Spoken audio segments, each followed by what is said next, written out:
Is it true that Simon Ekpa has been released? Nikki, why are you not talking about Simon Ekpa again? What is going on now? Update us now about Mazi Simon Ekpa. Is he still in jail? Has he been released? Calm down, my people. Let's talk about our Prime Minister, Mazi Simon Ekpa. If you recall, I posted something recently about his endorsement. He endorsed Dr. Ngozi Orebeze as our Deputy Prime Minister of the United States of Biafra. Some of you were surprised and were even saying fake news, fake news, fake news. Do you know that even Sonny Akbarawa, most of you know Sonny Akbarawa now, Sonny Akbarawa has started tackling our PM for that endorsement.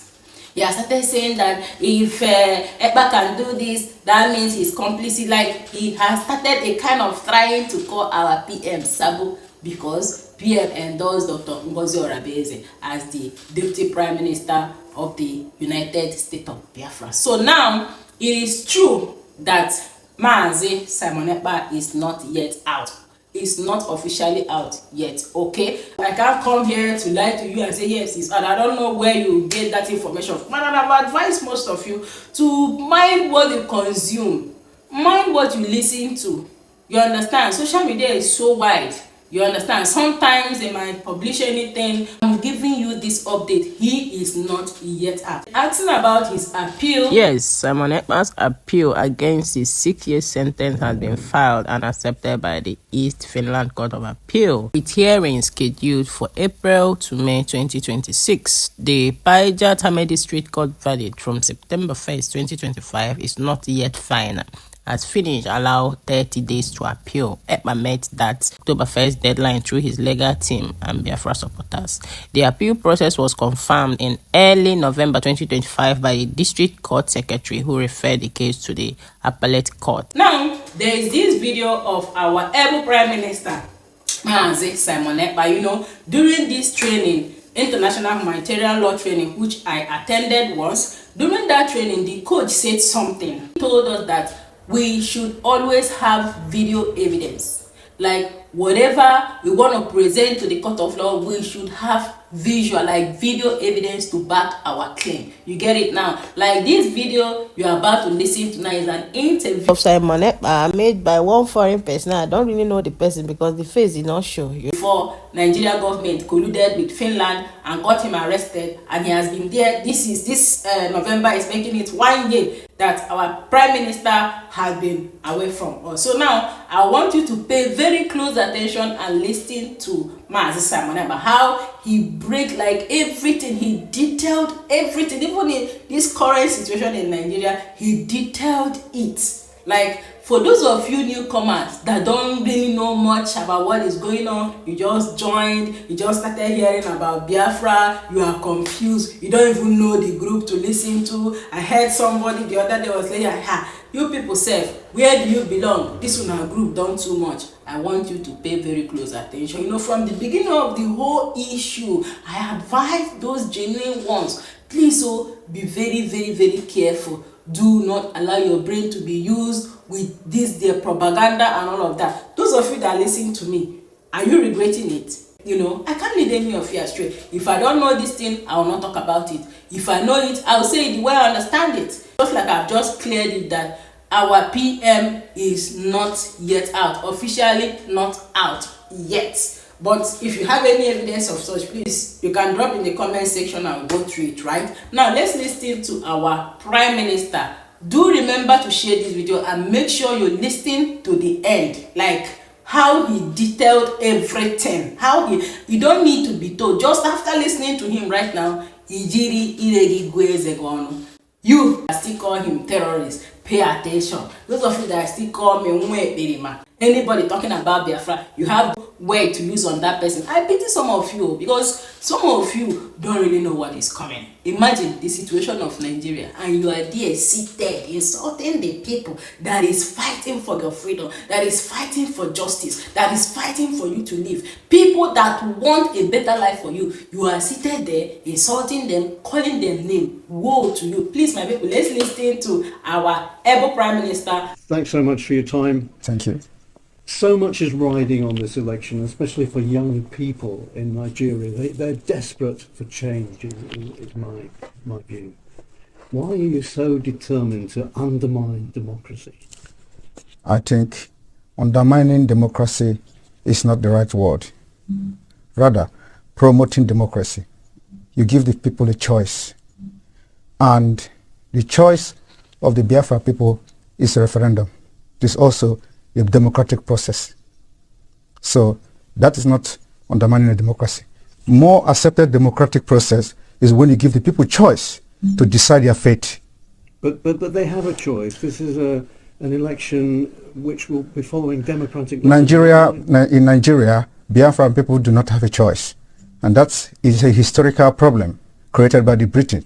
So everybody, as you have been a journalist with your experience and the history of Nigeria, you agree with me that Nigeria is a mistake because of the tribal and dangerous diversity in Nigeria, which is also a destructive diversity.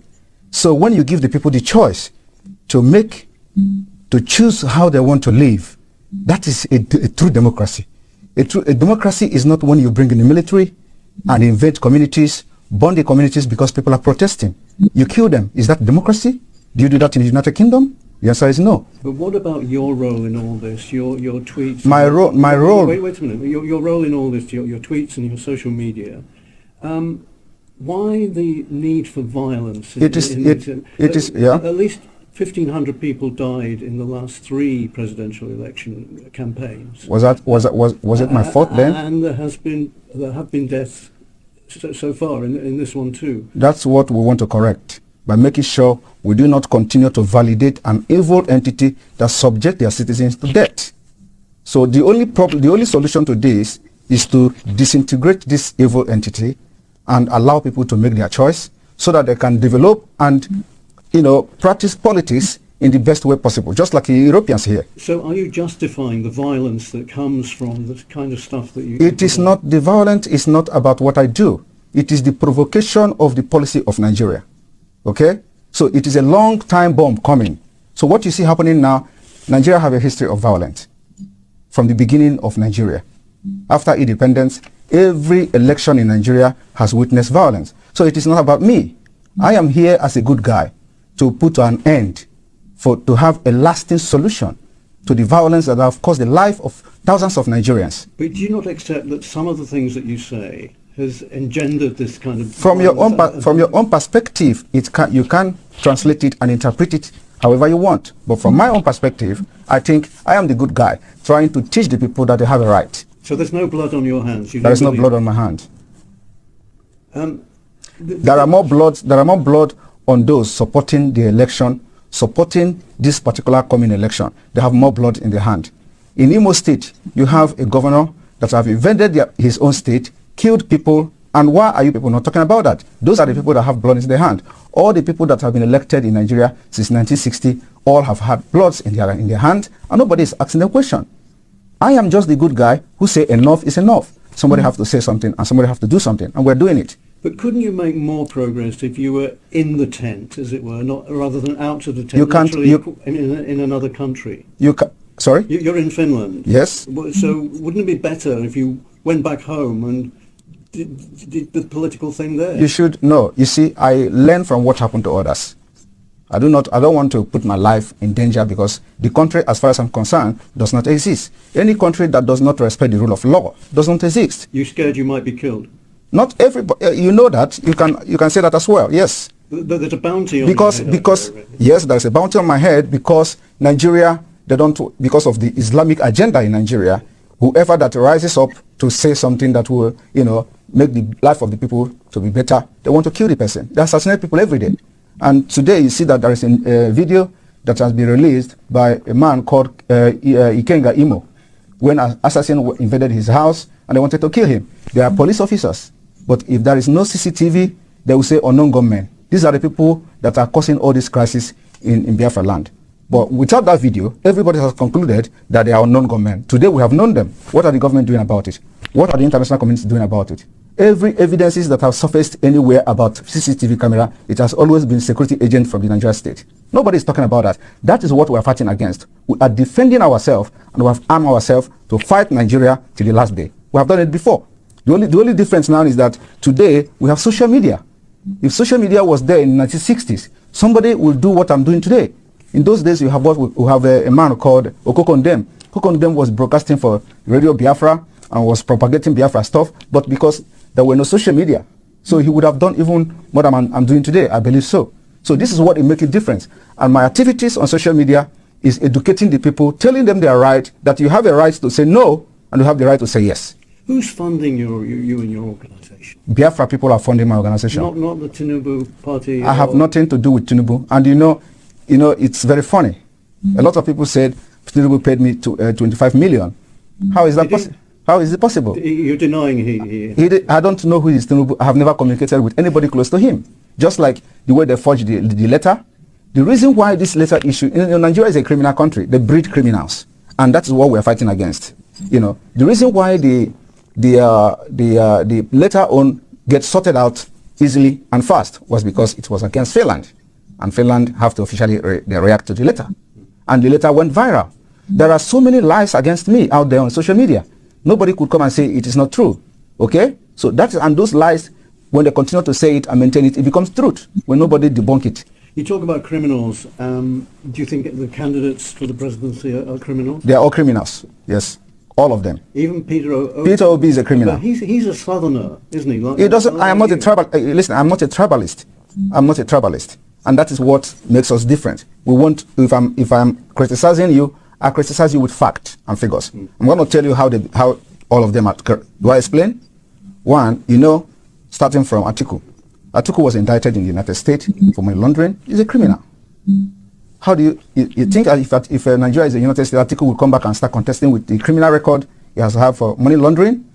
Tinubu was indicted in the United States for drug pushing. The records are there. So it's criminal. Nigeria is being ruled by criminals, and they breed criminals. Peter Obi his name was in Pandora. He didn't deny it. It's also the part of international money laundering crime.